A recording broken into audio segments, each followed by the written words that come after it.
नमस्ते बच्चों। तो जैसा कि आप जानते हो पिछले वीडियो में मैंने JLEE 2017 के कुछ प्रॉब्लम सॉल्व किए थे। अभी मैं इसी के रिलेटेड और भी प्रॉब्लम सॉल्व कर रही हूँ।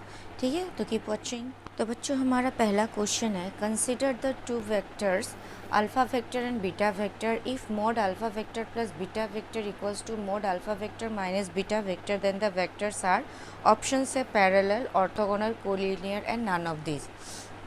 ठीक है, तो हमें ये दोनों का एंगल निकालना है।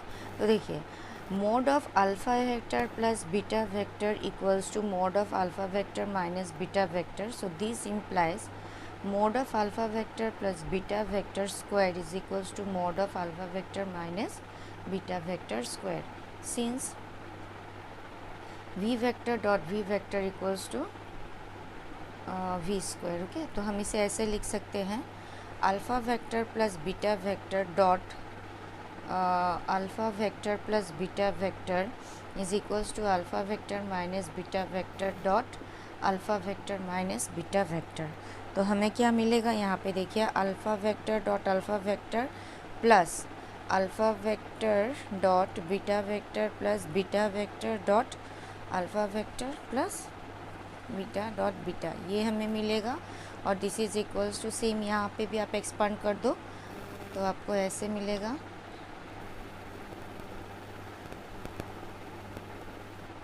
ओके, तो हमारा अल्फ़ा डॉट अल्फ़ा क्या होगा, अल्फ़ा स्क्वायर प्लस, देखिए ये हो गया alpha vector dot beta vector, और डॉट प्रोडक्ट इज़ कॉम्यूटेटिव, तो हम इसे ऐसे लिख सकते हैं। Okay, plus beta square equals to alpha square minus alpha dot beta minus alpha dot beta plus beta square. तो ये कैंसल्ड हो गया। हमें क्या मिला, this implies two alpha vector dot beta vector equals to minus two alpha vector dot beta vector. So this implies 4 alpha vector dot beta vector equals to 0। So हमें क्या मिला, alpha vector dot beta vector equals to 0। और this dot product of two vectors कब 0 होता है, जब angle between them is 90 degree. Therefore the correct option is B. Okay, हमारा अगला क्वेश्चन है, if A is a square matrix of order and K is a constant then K A whole transpose equals to K A transpose k A whole transpose equals to 1 by k A transpose k A whole transpose is equal to k to the power and a to the power a transpose and k a whole transpose equals to 1 by k to the power and a transpose।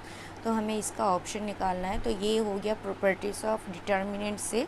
तो हमारा ये direct answer है, आप इसको property याद रखना, that के A whole transpose होता है के ए ट्रांसपोज। ठीक है, साथ ही मैं आपको और दो प्रॉपर्टीज़ दे देती हूँ। एक हो गया A plus B whole transpose, ये हो जाता है हमारा A transpose plus B transpose.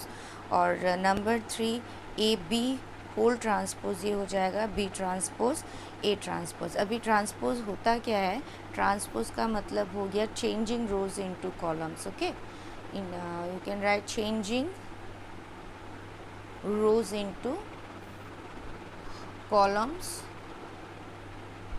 और वाइस वर्सा। ठीक है, अगर रो को कॉलम में चेंज करो व कॉलम को रो में, तो उसे हम क्या बोलते हैं, ट्रांसपोज बोलते हैं। तो इस पर्टिकुलर प्रॉब्लम का आंसर ए करेक्ट है। ओके, हमारा नेक्स्ट प्रॉब्लम है, if A equal to 0 0 -1 0 -1 0 -1 0 0 then the only correct statement is A equals to minus I, A inverse does not exist, A square equals to I and A is a null matrix. यहाँ पे I क्या है, I is an identity matrix. और जैसा कि आप जानते हो आइडेंटिटी मैट्रिक्स हम ऐसे लिखते हैं 1 0 0 0 1 0 0 0 1। ये हो गया हमारा आइडेंटिटी मैट्रिक्स। तो यहाँ पे पहला ऑप्शन तो हो ही नहीं सकेगा, क्योंकि हमारा यहाँ पे जो दिया हुआ है ये है 0 0 -1 0 -1 0 -1 0 0, तो ये नहीं है। सेकेंड, नल मैट्रिक्स क्या होता है, null matrix where all the elements of the matrix is 0, उसको हम नल मैट्रिक्स बोलते हैं। तो अभी हम क्या करेंगे, अभी हम करें ए स्क्वायर इक्वल्स टू करके देखेंगे। तो ये हो गया 0 0 -1 0 -1 0 -1 0 0,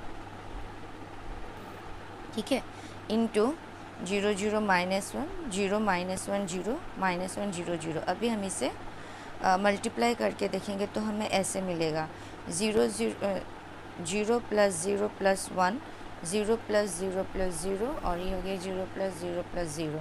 सिमिलरली ये भी हमें ऐसे ही मिलेगा, तो ये हो जाएगा 0 + 1 + 0 0 + 0 + 0 0 + 0 + 0, ये भी है, ये भी 0 यही है, और यहाँ पे हमें मिलेगा 1 + 0 + 0। तो हमें क्या मिल रहा है देखिए 1 0 0 0 1 0 0 0 1। तो ये क्या मैट्रिक्स है? It is an identity matrix, so option C is correct. Okay, हमारा अगला क्वेश्चन है the system of linear equations x + 2y = 5 and twice x + 4y = 10 has no solution, infinite number of solution, unique solutions and none of this। ठीक है, तो यहाँ पे हमें क्या निकालना है, whether this equation है solution or not। तो पहले आप इसे, ये लीनियर सिस्टम ऑफ इक्वेशन है तो आप लिख सकते हो ax = b, वेयर हमारा a क्या है, a = 1 2 और 2 4 और x हो गया, x क्या है नंबर ऑफ अननोन्स, और b हो गया हमारा 5 और 10। तो इस फॉर्म में हम इसे लिख सकते हैं। अभी हम रैंक देख लेंगे। देखिए इस मैट्रिक्स, इसको बोलते हैं हम ऑगमेंटेड मैट्रिक्स। अगर हम राइट हैंड साइड एक साथ लिखे तो ये क्या हो जाता है, ऑगमेंटेड मैट्रिक्स। अभी हम इसका रैंक और इसका रैंक निकाल के देख लेते हैं। तो देखिए दोनों को एक साथ ही हम निकाल सकते हैं। जैसे कि यहाँ पे आप रो 2 को चेंज कर दो, रो 2 इज़ चेंज टू रो 2 - 2 रो 1, तो आपको क्या मिलेगा 1 2 5 और ये हो जाएगा 0 0 0। तो यहाँ पे हमारा नंबर ऑफ़ नॉन जीरो रोज़ कितना है, 1 है, तो रैंक क्या हो जाएगा, रैंक = 1 हो जाएगा। ठीक है, तो यहाँ पे rank of the matrix as well as rank of the augmented matrix 1 हो रहा है। तो सपोज़ हम रैंक ऑफ द मैट्रिक्स पकड़ते हैं, rank = r, rank of the matrix equals to suppose r and rank of augmented matrix को हमने पकड़ा r', ठीक है, और n हो गया number of unknowns. Number of unknowns का मतलब क्या होता है, जैसे कि यहाँ पे x और y है, ये हो गया हमारा अननोन्स। अभी आप क्या देख रहे हो, देखिए rank of the matrix is equals to rank of the augmented matrix less than n। n हमारा कितना है, 2 है, लेकिन रैंक क्या है, 1 है। तो ये हो गया, अगर ये ऑप्शन हो, ये कंडीशन आपको मिल जाए तो इसका मतलब होता है there are infinite number of solutions. Okay, infinite number of solutions. तो बाकी केसेस में क्या होगा वो भी देख लीजिए। अगर rank of the matrix is equals to rank of the augmented matrix equals to n number of unknowns, then there is unique solution. ठीक है, then there is unique solution. और अगर rank of the matrix is not equal to rank of the augmented matrix, then there is no solution. Okay, there is no solution. So ये 3 ही conditions है। एक होता है infinite number of solutions, ये कब होगा, when r is equals to r' less than n। ये हो गया हमारा infinite number of solutions. If rank of the matrix is equals to rank of augmented matrix equals to number of unknowns, तो इसके साथ होता है यूनिक सोल्यूशन। और अगर rank of the matrix is not equal to rank of the augmented matrix, then there is no solutions. ठीक, तो the correct option is B. Okay बच्चों, अगला प्रॉब्लम है if the eigen values of a matrix are real, if all the eigen values of a matrix are real, then the matrix is skew Hermitian, Hermitian, skew symmetric, symmetric. तो ये topic आपके first second third semester में नहीं था। अब तो मैं आपको बता दूं कि हर्मिशियन मैट्रिक्स क्या होता है। उसके पहले आपको जानना पड़ेगा सिमेट्रिक मैट्रिक्स क्या होता है। तो देखिए सपोज़ ए एक मैट्रिक्स है। ओके, अगर A is equals to A transpose, अगर उसका ट्रांसपोज निकालते हैं और वो भी इक्वल टू A हो जाता है तो उसको हम बोलते हैं सिमेट्रिक मैट्रिक्स। ओके। जैसे कि एग्ज़ाम्पल ले सकते हैं A B B A. Okay, ये एग्ज़ाम्पल लीजिए। इसका अगर आप ट्रांसपोज़ निकालते हो, सपोज़ ये हो गया हमारा ए, तो ए ट्रांसपोज़ अगर आप निकालोगे तो फिर आपको ए बी बी ए ही मिलेगा। तो इसमें हमें क्या मिला, ए इक्वल्स टू ए ट्रांसपोज़, तो ये हो गया हमारा सिमेट्रिक मैट्रिक्स। ओके, नेक्स्ट आता है skew symmetric matrix. Skew symmetric matrix में खाली क्या होगा, if A equals to minus of A transpose, तो उसको हम क्या बोलते हैं, skew symmetric matrix. Next example देखिए स्क्यू सिमेट्रिक मैट्रिक्स का। सपोज ए इक्वल्स टू है 0 h minus g minus h 0 f और g माइनस f 0। ये सपोज़ हमारा मैट्रिक्स है। इसका अगर हम ट्रांसपोज लेते हैं तो ये क्या हो जाएगा, 0 minus h g h 0 minus f and this is equals to minus g f 0। लेकिन यहाँ से अगर हम ये माइनस कॉमन लीजिए तो 0 h minus g minus h 0 f और g minus f 0। So this is equal to, ये दोनों हमारा इक्वल है। अभी यहाँ पे a equals to minus of a transpose मिल रहा है, तो ये अगर a equals to minus of a transpose, तो उसको हम क्या बोलते हैं, स्क्यू सिमेट्रिक मैट्रिक्स। अभी हर्मिशियन मैट्रिक्स क्या होता है वो देखिए।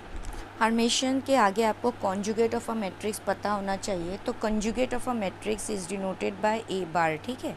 तो ए बार, सपोज आपका मैट्रिक्स है, this is called as conjugate of a matrix, conjugate of a matrix, ठीक है। तो सपोज़ आपका ए है और 2 3 + 4i 3 - 4i और -5। तो आप इसका अगर कॉन्जुगेट लेते हो, जैसे कि आप जानते हो कॉम्प्लेक्स नंबर में पढ़ा है, changing sign give us the conjugate. तो यहाँ पे भी 2 3 - 4i हो जाएगा, ये होगा 3 + 4i और ये हो गया -5। तो ये हमारा हो गया कॉन्जुगेट।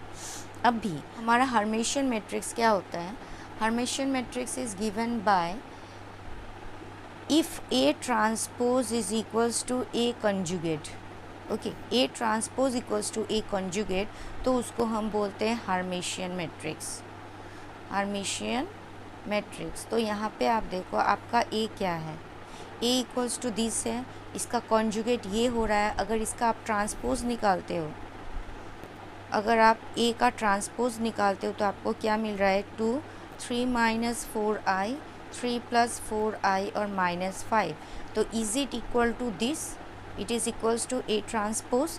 तो अगर ये कंडीशन सेटिस्फाई करता है तो हम इसे हर्मिशियन मैट्रिक्स बोलते हैं। सिमिलरली अगर A transpose equals to minus of A conjugate, तो उसको हम बोलते हैं स्क्यू हर्मिशियन मैट्रिक्स। तो ये कुछ टर्म्स है जो आपको सेमिस्टर्स में नहीं मिला है, तो इसीलिए मैंने इसे आपको बता दिया। अभी हमें बोला गया है if all the real numbers of a matrix are real then the matrix is, ये आंसर है इसका हर्मिशियन। ओके, ये करेक्ट ऑप्शन इज़ बी। तो बच्चों आज आपने देखा कि हमने कुछ प्रॉब्लम्स किए हैं जो मैट्रिक्स के ही हैं, और मैट्रिक्स और मैंने उन टॉपिक्स को एक्सप्लेन किया है ताकि आप वो जो नहीं समझ में आया होगा पहले, वो अभी समझ गए होंगे, ठीक है। तो इस टाइप का क्वेश्चंस आपका आता है तो आपको थोड़ा प्रैक्टिस चाहिए। साथ ही मैंने आज का जो ये पर्टिकुलर प्रॉब्लम हर्मिशियन और स्क्यू हर्मिशियन मैट्रिक्स का किया, वो नेरिस्ट में भी आपको हेल्प कर देगा। कुछ स्टूडेंट्स पूछ रहे थे कि मैम इस मेथड से कुछ अलग मेथड से करने से अगर सोल्यूशन निकल जा रहा है तो वो करेक्ट है क्या? वो भी करेक्ट है। मैथ्स में कोई पर्टिकुलर मेथड्स हम नहीं देखते हैं। इन कम्पिटिटिव एग्ज़ाम आपको जो मेथड इजी लगे उस मेथड से अगर आपका आंसर निकल जाए तो वही करेक्ट है। तो बच्चों अगर आपको आज का एक्सप्लेनेशन मेरा अच्छा लगा हो तो प्लीज़ मेरे चैनल को लाइक ज़रूर करिएगा, शेयर करिएगा, सब्सक्राइब करिएगा, आपके दूसरे दोस्तों के साथ भी शेयर करिए, उनको भी सब्सक्राइब करने के लिए बोलिए, ठीक है। और सब्सक्राइब के सामने जो बेल आइकन बटन है उसे ज़रूर प्रेस करिएगा ताकि मेरे आने वाले वीडियोस के अपडेट्स आपको ज़रूर मिले। Okay, thank you for watching.